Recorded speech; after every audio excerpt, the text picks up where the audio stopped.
Hello, ladies and gentlemen. It is I, Brandon Wynn, back again with Critical Failure. It's been like 2 months since I've recorded anything, and I had like one game for my D&D group since that 2 months, I think. And the sad thing is that I completely forgot to upload it because I was lazy that night that we recorded, and I'm now uploading it today. So, a uh, also I kind of was still lazy during the month of October, and I'm going to be honest, I didn't want to do like the entire spooky season on my D&D channel at the time because one, everyone else was doing it. So, I think I'm going to start something called Nightmare November, mostly because I was late to that entire thing and lazy. So, I'm going to be doing, instead of the regular monster manual, it's going to give us a break of that. We're going to be doing this amazing, somewhat, anyways, find that I found by, I forgot who the fuck it was, Nord Games, called the Ultimate Bestiary, the Dreaded Accursed, which is all undead. I love it. This or undead and like horror stuff. I love it. You got like really cool shit. I know I've talked about it on my channel before, but the very first one, it's kind of a little beefy thing. It's an undead, and I don't. It is undead. Holy shit! I don't know if this is not the it might be the picture, but it's called the Praetorian, and I'm just gonna go straight into the stats of this thing. There is really no lore on it, which kind of sucks, but it's a mummy, so that's what's cool. Uh, the Praetorian is a medium undead, lawful evil. It has an AC of 15, scale, mail, and shield. Now, obviously, you can kind of mess with this as you will. It's got an average hit point. Excuse me. It's got an average hit point count of 75, 10d8 plus 30, and it's a movement speed of 20. Remember, it's undead. Might not move that fast. Plus, it's a mummy. It's kind of dried out, rotting. I would add, like, the ability to slash off, like, limbs if they're unarmored. It might help a little bit. Its stats are strength 18 plus 4, dex 9 minus 1. So, again, that moves a little slow. It's not like the one that's scared of flames and shit. Never mind, it has a vulnerability to fire. I was wrong. It has a constitution of 16 plus 3, intelligence of 8 minus 1, so it's mostly there. That's what's interesting about it. It has a wisdom of 10 plus 0 and a charisma of 11 plus 0. Really need to stop talking. Oh, this could be the Praetorian, actually, because it has a shield and scale armor. Scale mail, huh? I, I'm gonna actually show it. This little dwarf looking mummy right here, that looks like the Praetorian. That's actually pretty interesting. I totally thought that was just a mummy soldier. Anyways, the skills are perception plus 3. It's vulnerable to fire. It has damage resistances to bludgeoning, piercing, and slashing from non-magical attacks. It's immune to necrotic and poison. I feel like that shouldn't be like that. Like, necrotic could heal it. So yeah, it would be an immunity. I'm going to shut up now. Condition immunities are charmed, exhaustion, frightened, paralyzed, and poisoned. Makes sense. It has dark vision up to 60 feet and a passive perception of 13. It can fucking speak. It Wow, holy shit! I didn't think it could speak. It's undead. Wow. It can speak the languages it knew in life. So obviously, you can go around and do whatever you fucking want with that. That's pretty interesting. It's a challenge rating of 5, 1,800 experience points. Now, here's some abilities that it has. Harrying Shield. While the Praetorian has a shield equipped, the area within 5 feet is considered difficult terrain. That's pretty interesting. Now, honestly, when I think of a Praetorian, I think of like Roman legionaries with those big ass shields. I would totally use these in like a fucking army. Now, I would do like the minion system to where they have 1 HP if we were doing that, but make the AC super high, like a 20 if they're all next to each other, and then the difficult terrain. That would be pretty cool. And then what is it called? It's the phalanx when they have like it's boxed in. No, it's not the phalanx. I forgot what it's called. The tortoise formation or some shit where they have all the shields stacked together, and that's pretty cool. That thing. It has Indomitable once a day, so it can reroll the failed save, but must make and use the new one. Excuse me. It has multi attack. The Praetorian can use its Dreadful Glare. It's going to stare at you very weird. And makes 2 attacks with its cursed Kopesh. Now that, I read Kopesh, and it made me realize that this is what it is. It's an Egyptian, even though I don't think that's a Kopesh. I don't know what a Kopesh fully is. I think it's a curved sword, and that looks like an axe. But the cursed Kopesh. It's a melee weapon attack, +7 to hit. Wow, that was really bad. I skipped the line and almost said the wrong thing. Reach at 5 feet, 1 creature only, 7 average, 1d6 plus 4 slashing damage, plus 7 average, 2d6 necrotic damage. The target is a creature and must succeed on a DC 14 Constitution saving throw or be cursed with Mummy Rot. Fuck, now I have to go into Mummy Rot. I'm going to finish this and go into Mummy Rot. The Dreadful Glare. The Praetorian targets 1 creature it can see within 60 feet of it. If the target can see the Praetorian, it must succeed on a DC 11 Wisdom saving throw against this magic.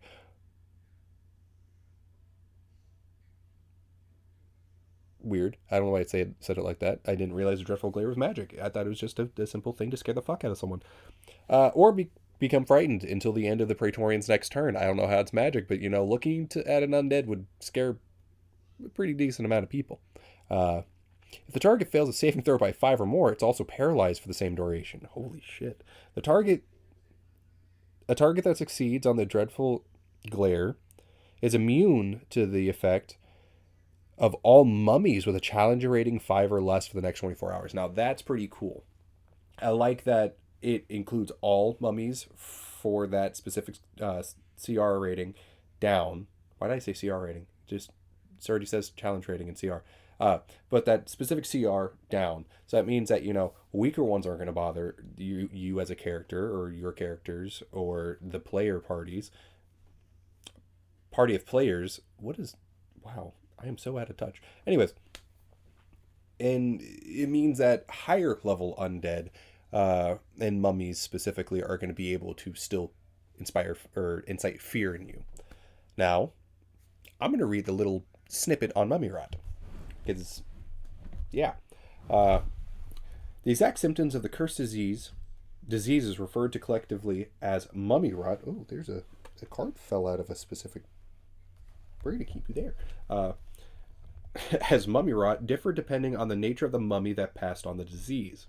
In the most infamous form, Mummy Rot gradually turns the body to dust or sand. I really like that.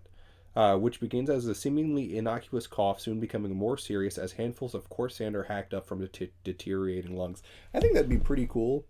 Like, your lungs start developing and turning into sand from the inside, but, like, instead of them turning directly to sand and you eventually just suffocating to death, your limbs start turning to sand and, like, you're starting to lose digits and feeling in your arms, and eventually your arms start giving way and, like, rotting off and stuff like that. And you would have, like, a huge issue with being in water, and it just, like, causes your arm to, like, kind of start slopping off in bits of mud and shit. That would be really cool. Other variants might have the victim gradually dissolve into tar, clay, peat, or even a mass of writhing beetles. Terracotta Warriors much. The Mummy with Brandon Fraser. That's what I'm thinking of. A creature cursed with Mummy Rot can't regain hit points, and its maximum hit point decreases by 7, 2d6 for every 24 hours that elapse. The curse reduces a target. I was reading target and hit point, or target and hit of a hit point, specifically together, and that's why I said tit by accident. Great. Love having dyslexia. Target's hit point maximum to 0. The target dies and its body turns to dust, or tar, clay, peat, or even a mass of writhing beetles. The curse lasts until removed by the remove curse spell or other magic.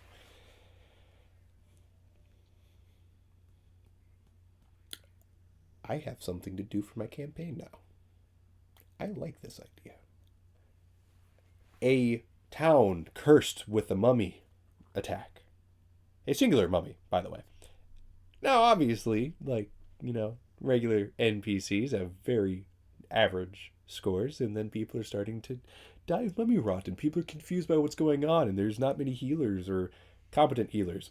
People saying that they're selling the cure for this mysterious disease, which everyone knows it's fucking mummy rot. And obviously, it's not going to do anything. So it's like a charlatan act, and you got to, like, the player party is going to try and figure it the fuck out. Natalie, if you watch this and you play this, don't use this to your advantage. I will kill your character. Anyways, metagaming. That's what I punish players for. But yeah, this would be pretty interesting, honestly. I really like this. But yeah, that's Praetorian.